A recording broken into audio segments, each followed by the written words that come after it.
본문에서 흉한 날, 그 날은 심판의 날입니다. 재난의 날입니다. 그 날이 이스라엘 백성인 그들 입장에서 우리에게는 멀리 있다. 우리는 심판이 없다. 이런 의미입니다. 맞습니다. 하나님의 백성에게는 심판이 없습니다. 멀리 있습니다. 그들에게는 복이 있습니다. 하나님을 모시고 있는, 하나님 중심성을 회복하고 하나님의 형상을 날마다 찾아가고 있는 이스라엘 백성들에게는 심판이 없습니다. 그들에게는 복만 있습니다. 그런데 그들이 화 있을진저, 하나님으로부터 화가 있다라는 선언을 듣습니다. 이유는 어제 아침에 살펴본 대로 교만이었습니다. 그 교만은 철저히 자기를 깨트리는 대로 가지 않고 자기를 더욱 강화하는 대로 갔습니다. 자기를 깨트리려고 하면 하나님을 사랑해야 합니다. 이웃을 내 몸과 같이 사랑해야 합니다. 그때에만 초롱성 같은 나의 자아가 깨트려지기 시작합니다. 하나님을 사랑하는 사람은 자기가 깨진 사람입니다. 이웃을 배려하고 넉넉하고 너그럽고 따뜻하게 대하는 사람은 자기가 역시 깨진 사람입니다. 교만은 결국 자기를 강화한 사람들이 저지르는 죄입니다. 이들에게는 하나님의 형상이 나타날 수가 없습니다. 결국 흉한 날이 내게 멀다라고 고백은 하지만 그 흉한 날은 지척에 오고 있는 것입니다. 그래서 너희는 흉한 날이 멀다 하여 강포한 자리로 가까워지게 하고, 우리 스스로가 강포한 자리를 가까이 나아가고 있는 겁니다. 자기의 쾌락, 또 자기의 만족, 이걸 위해서 하나님의 넘치는 지혜와 명철의 말씀을 멀리하게 되어지고 자기는 깨어지지 않고 주변을 다 깨트립니다. 하나님의 약속을 깨트리고 주변의 사람들의 마음을 상처를 주면서 깨트리는 것이지요. 구체적으로 이렇게 자기가 깨어지지 않고 교만과 거만함, 안일함으로 사는 사람들의 그 결정적인 삶의 모습을 4절부터 6절이 보여주고 있는데 제가 읽어드리도록 하겠습니다. 상아 상에 누우며 침상에서 기지개 켜며 말씀합니다. 상아는 코끼리의 어금니잖아요. 이게 고대 사회에 이스라엘은 코끼리가 없습니다. 그런데도 상아로 만든 침대상에서 눕고 또 거기에서 기지개를 펴니다. 상아는 당시 엄청난 보석이었습니다. 이것을 가지고 침대를 만들 정도였으니까 그들이 얼마나 사치하고 있는가를 보여주고 있습니다. 어린 양떼에서 어린 양과 우리에서 송아지를 취하여 먹고, 여러분, 송아지를 취하여 먹었다, 어린 양을 먹었다, 이것은 최고 상품의 고기를 취해 먹은 것을 의미합니다. 미식가들, 돈 있는 사람들이 먹는 음식 가운데 소고기로 말하면 최상급의 연한 고기를 말하세요. 어린 양, 송아지 고기는 굉장히 비싼 고기입니다. 이런 것들만 찾아서 먹는다. 어떤 사람들이요? 자기밖에 모르는 사람들, 자기가 깨지지 않고 하나님을 목숨을 다하여 사랑하지 않고 이웃을 내 몸과 같이 아끼지 못하는 사람들의 삶, 그들이 신앙이 있습니다마는 그들의 삶은 하나님의 말씀과 아무런 상관이 없습니다. 사치와 낭비로 인생을 탕진한다라고 경고하고 있는 거죠. 계속해서 5절을 보면 비파에 맞추어 헛된 노래를 지절거리며 다윗처럼 자기를 위하여 악기를 제조하며, 먹고 마시고 나서 반드시 사람은 하는 것이 뭡니까? 노래를 부르는 겁니다. 흥에 겨워서 춤을 추는 것이지요. 다 자기 즐거움을 위해서 시간과 에너지를 낭비하고 있는 모습을 이야기를 해주고 있습니다. 더 무서운 것은 6절을 보면 대접으로 포도주를 마시며 귀한 기름을 몸에 바르면서 말씀합니다. 폭탄주를 마신다라는 의미가 아닙니다. 여기서 대접은 성전에서 하나님께 제사를 위해서 쓰는 그릇을 의미합니다. 그리고 귀한 기름을 몸에 바르면서라고 할 때 이 기름은 단순한 기름이 아니라 성전에서 하나님께 기름을 바쳐서 기름을 태워 드리는 제사를 의미하는데, 결국 무엇입니까? 자기가 성전이 되어 있는 거예요. 성전의 그릇을 가지고 자기의 만족을 위해서 살아가는 거죠. 기름을 자기 몸에 바르는 거예요. 태워서 하나님 앞에 내 자신을 드리는 행위가 없는 겁니다. 신앙적으로 하나님을 믿는다 고백을 하지만 삶의 모습에서는 자기가 신이 되어 있는 사람들, 그 핵심은 사치와 낭비입니다. 돈이 많은 거, 또 부하게 사는 거 축복입니다. 그런데 그것을 자기를 위해서만 사용하는 건 엄청난 죄이고, 또 그것은 흉한 나를 스스로 자초하는 일이라고 하는 것입니다. 누가복음 16장에는 부자와 거지 나사로의 이야기가 나옵니다. 부자는 결국 음부, 지옥에 떨어져 고통을 받지 않습니까? 그런데 이 부자가 나쁜 일을 했다라는 말이 없어요. 가난한 자들을 억압하고 그들을 착취하고 그들을 학대했다라는 말이 없습니다. 단지 그가 좋은 채색 옷을 입고 날마다 잔치를 열고 자기 혼자 잘 먹고 잘 살다 죽은 것밖에 없습니다. 그 사람이 남에게 피해를 준 게 없습니다. 그런데도 지옥에 떨어집니다. 하나님의 사람은 내가 갖고 있는 재물, 나의 에너지, 나의 시간을 나를 위해서만 사용하는 것 하나님이 허락지 않습니다. 구원받고 심판이 없는, 더 이상 정죄가 없는 예수님의 십자가의 대속의 사랑을 입은 사람, 그 사람의 특징은 자기 중심성이 깨져서 사치와 낭비, 세상의 온갖 명품 이런 것들로 자기를 치장하지 않습니다. 자기 자신이 성전이 되어 가지 않습니다. 자기 자신이 신이 된 삶을 살지 않습니다. 반드시 거듭나 하나님의 형상을 회복한 사람은 하나님의 영광을 위해서 자기의 삶을 드릴 수 있게 되어집니다.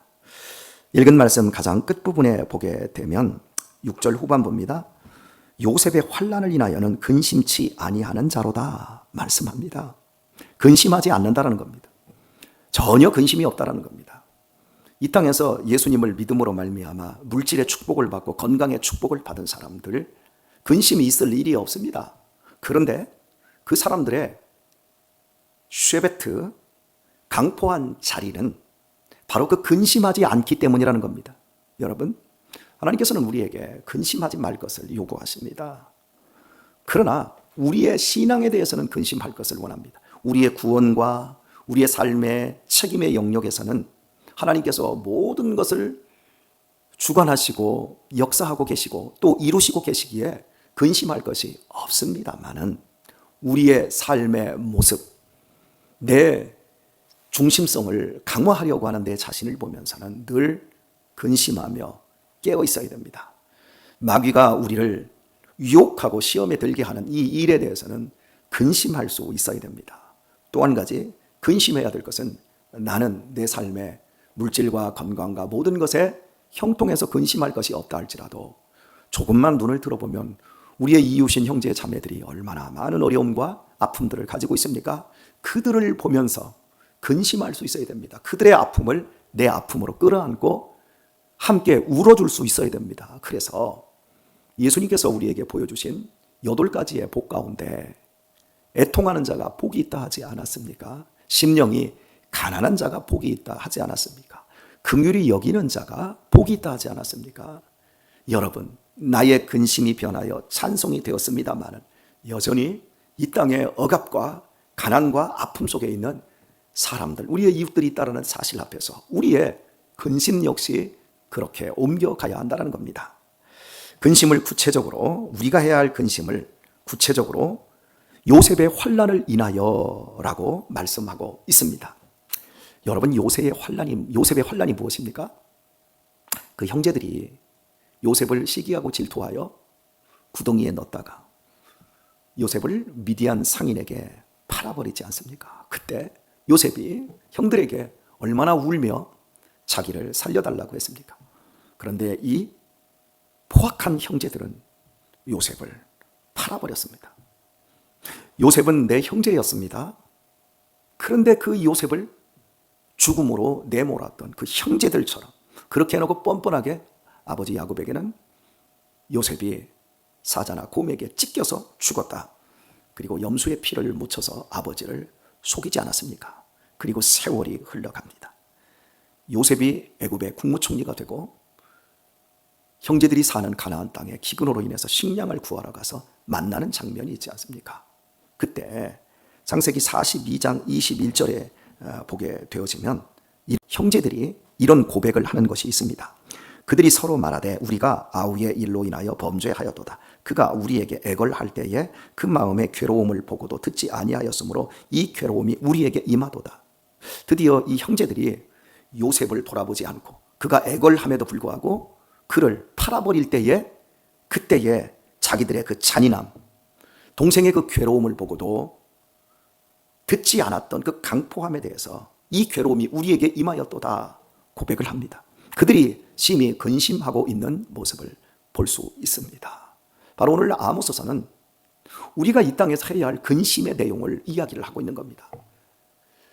상아로 만든 침대에서 잘 자고 기지개 켜고 일어나고 양과 소 중에서 그 새끼 연한 고기를 취하여 먹는, 그리고 온갖 명품으로 치장하고 심지어 성전에서 사용되어지는 그릇과 기름을 자기 것으로 사용하고 도둑질하는 이런 형태의 삶을 살면서도 나는 하나님의 사람입니다.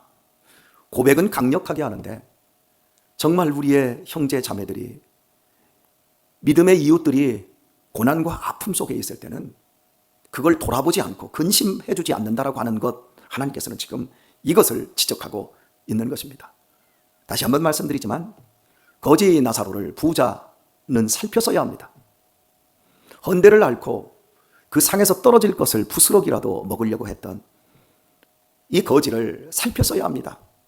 그런데 자기 좋은 옷만 입고 자기만 잘 먹고 잘 살다가 부자는 지옥에 떨어지지 않았습니까?